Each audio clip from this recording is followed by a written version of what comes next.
Hello student, आज अपन earthquake load calculation के discuss करेंगे इस वीडियो में। अर्थक्वेक लोड भी एक हॉरिजॉन्टल लोड होता है जो बिल्डिंग पर हॉरिजॉन्टली एक्ट करता है। इसके कारण बिल्डिंग में ओवरटर्निंग होकर चांसेस ऑफ फेलियर ज़्यादा होते हैं अर्थक्वेक लोड में। इसको एनालिसिस करने के लिए अपन को इंडियन स्टैंडर्ड 1893 पार्ट 1 कोड चाहिए 2002। ठीक है।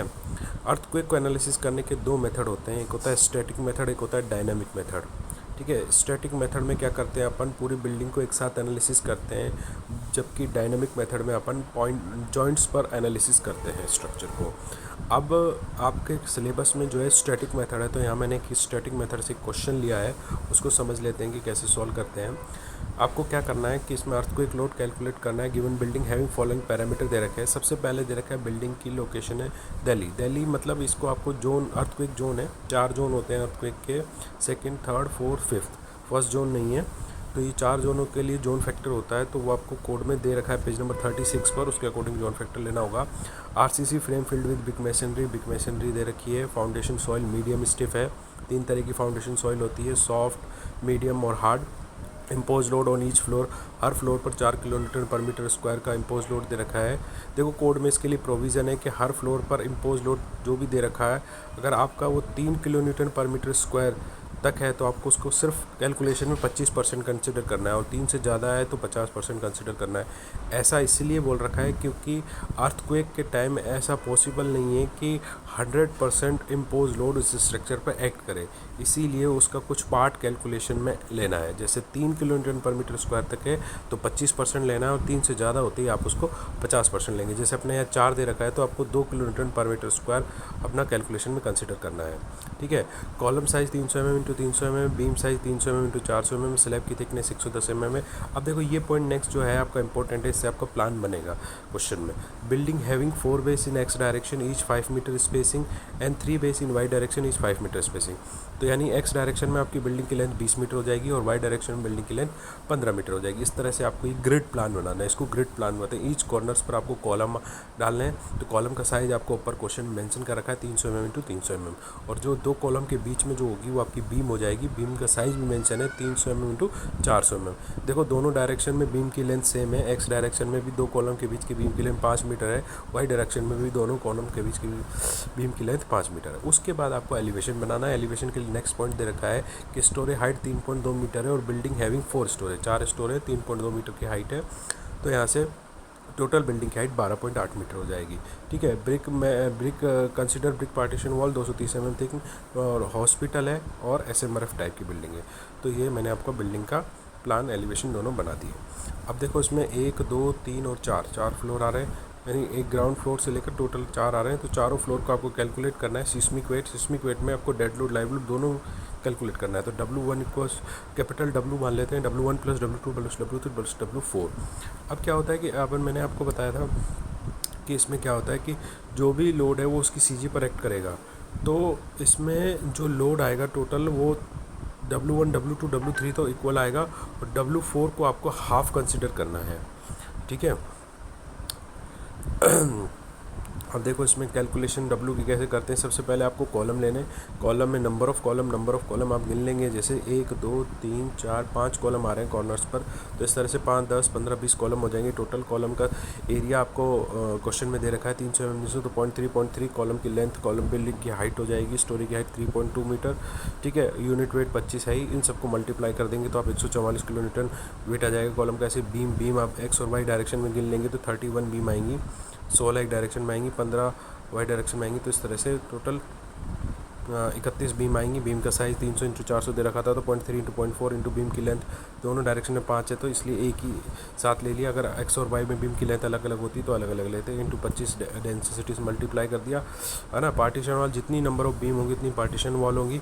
पार्टीशन वॉल के लिए क्या करना है, जितनी कॉलम की हाइट होगी उतनी पार्टीशन वॉल की हाइट होगी, जितनी बीम की लेंथ होगी उतनी पार्टीशन वॉल की लेंथ होगी, और 230 mm पार्टीशन वॉल की थिकनेस है। यूनिट वेट 20 है, तो ये जाएगा। फिर उसके बाद स्लैब 1, क्योंकि अपन W1 की कैलकुलेशन कर रहे हैं, फिर उसको 3 से मल्टीप्लाई कर देंगे तो 3 टाइम्स हो जाएगा। W4 के लिए अपन को आगे देखेंगे कैलकुलेशन। तो स्लैब की एक स्लैब है 15 इंटू 20 मीटर का साइज़ है, 110 mm थिकनेस है, तो टोटल वेट आ गया इसमें। फिर उसके बाद मैंने आपको बताया था कि लाइव लोड के लिए आपको क्या करना है कि हर फ्लोर पर आपको अगर 3 से ज़्यादा है तो 50% कंसिडर करना है। तो 50/100 × 4 दे रखा था क्वेश्चन में, और 15/20 स्लैब का साइज़ है, तो W की वैल्यू आ गई। W4 के लिए आपको क्या करना है, कॉलम के वेट का आधा करना है और पार्टीशन के वॉल का आधा करना है, और साथ में जो ऊपर की बाउंड्री होती है पैरापिट वॉल, उसका वेट और लेना होता है। तो W4 के लिए वेट ऑफ कॉलम का हाफ हो जाएगा, वेट ऑफ कॉलम हाफ हो जाएगा,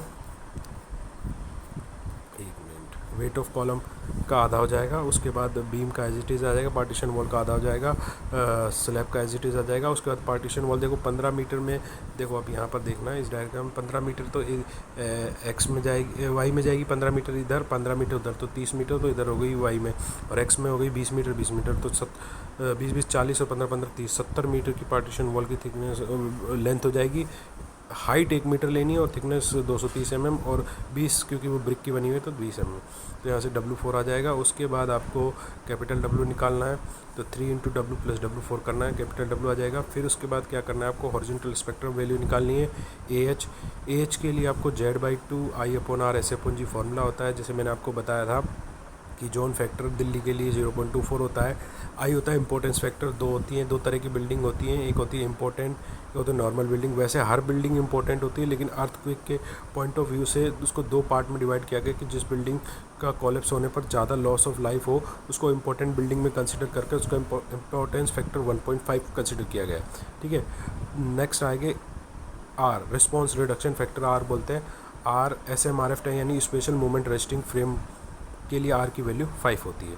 अब आपको क्या करना है कि आपको एक्सीलरेशन वो SA/G की वैल्यू निकालनी है। SA/G की वैल्यू निकालने के लिए सबसे पहले आपको TA निकालना पड़ेगा। टी होता है, TA का फॉर्मूला होता है 0.09 × H/√D। √D होते हैं बेस डायमेंशन। तो ये आपका TA एक्स डायरेक्शन में आ जाएगा, ऐसे ही वाई डायरेक्शन में आ जाएगा। मैक्सिमम वैल्यू कंसीडर कर आप उससे SA/G निकाल लेंगे। SA/G निकालने के लिए आपको पेज नंबर 16 पर जाना पड़ेगा, वहाँ से आपके पास SA/G आ जाएगा। उसके बाद AH की वैल्यू आ जाएगी। AH की वैल्यू आने के बाद आपको कैलकुलेट सिस्मिक बेस शियर, ऊपर के 2 स्टेप जो है उनको मल्टीप्लाई कर आपको ये सिस्मिक बेस शियर निकालना है। AH × W VB आ जाएगा। VB आने के बाद हर अर्थक्वेक लोड के लिए हर फ्लोर के लिए अर्थक्वेक लोड कैलकुलेट करने का फॉर्मूला दे रखा है। VB × W HI का square upon summation I = 1 to लेकर N 4th फ्लोर तक WHI का स्क्वायर। तो जब इससे मैंने आपको बताया था W1 W2 W3 इक्वल आएंगे, तो तीनों फ्लोर के लिए इक्वल लिख लिया। फिर 4th फ्लोर के लिए अलग था तो अलग दिया। हाइट हर फ्लोर से 3.2 बढ़ती जा रही है, तो 3.2 + 6.4 + 3.2 करेंगे तो 9.6। उसके बाद आपको क्या करना है, WI को HI के स्क्वायर यानी 3.2 के स्क्वायर से मल्टीप्लाई करना है। जैसे 43 15.6 को 3.2 के स्क्वायर से मल्टीप्लाई करना है, 6.4 से नेक्स्ट में, फिर 9.6 से, फिर 2824 को 12.8 से, इन सब को जोड़ना है तो ये आ जाएगा। उसके बाद आपको इसके WI HI के स्क्वायर को समीशन से डिवाइड करना है, तो ये सब वैल्यू आ जाएगी। इनका समीशन जो है लास्ट में बनाना चाहिए। VB कांस्टेंट है। VB के बाद ऊपर वाली वैल्यू को क्या करना है, VB को आपको इस वाले रेशो यानी कि VB जैसे 1419.94 को मल्टीप्लाई करना है 0.04086 से, तो फर्स्ट फ्लोर पर अर्थक्वेक, सेकंड, थर्ड, ऐसे 4th फ्लोर पर अर्थक्वेक आ जाएगा। उसके बाद नेक्स्ट स्टेप में आपको क्या करना है, शेयर फोर्स कैलकुलेट करना है। तो शेयर के लिए मैं आपको बता देता हूँ कि जो 4th फ्लोर पर अर्थक्वेक फोर्स होगा वही 4th फ्लोर पर शेयर फोर्स होगा। फिर 3rd फ्लोर पर जो शेयर फोर्स होगा वो 4th फ्लोर पर shear force plus 3rd floor पर अर्थक्वेक फोर्स होगा। फिर 2nd फ्लोर पर जो शेयर फोर्स होगा वो 3rd फ्लोर पर shear force plus 2nd floor पर अर्थक्वेक फोर्स होगा। इस तरह से आपका बेस पर जो शेयर फोर्स होगा वो VB के बराबर होगा। ठीक है, आई होप आपको ये समझ में आ गया होगा क्वेश्चन। तो इस तरह से आपको एक क्वेश्चन प्रैक्टिस करनी है। नेक्स्ट जो क्वेश्चन आएगा उसमें क्या होगा कि आपके ये एक्स और वाई डायरेक्शन में बीम की लेंथ अलग अलग होगी, तो आप टोटल बीम की लेंथ निकालें। सपोज़ करो एक्स में आपकी 5-5-5 दे रखी है और वाई में आपको 4-4 दे रखी है, तो 4 8 12 एक वाई डायरेक्शन में 12 की एक पूरी बीम मान लेना। तो 12 24 32 36 12 44 12 24 32 36 42 45 60 मीटर की तो वाई डायरेक्शन में हो जाएगी। ऐसे ही 20 की 20 40 60 80 की हो जाएगी, तो 140 मीटर की आपकी टोटल बीम हो जाएगी। तो यहाँ पर क्या करना है, आपको बीम में नंबर ऑफ बीम में 1 रखना है और टोटल लेंथ जो है 5 की जगह 140 मीटर रखनी है। ठीक है, तो इस तरह से भी आप कर सकते हैं। ऐसे ही पार्टीशन वॉल का करना होगा आपको।